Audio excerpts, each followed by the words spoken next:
white as snow. And everywhere that Mary went, Mary went, Mary went, and everywhere that Mary went, the lamb was sure to go.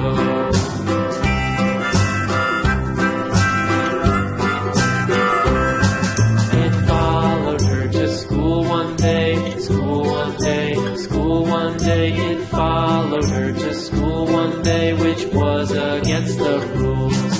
It made the children laugh and play, laugh and play, laugh and play. It made the children laugh and play to see a lamb at school.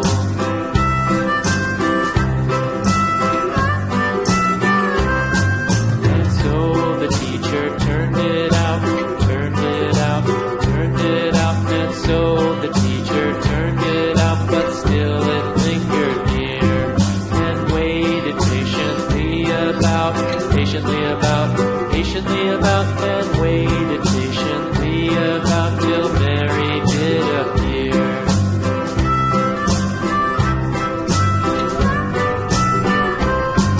Why does the Lamb love Mary so, Mary so, Mary so?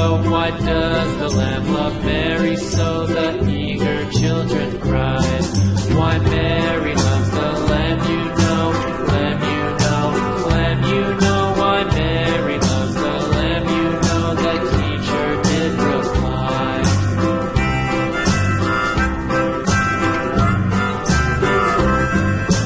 Mary had a little lamb, little lamb, little lamb.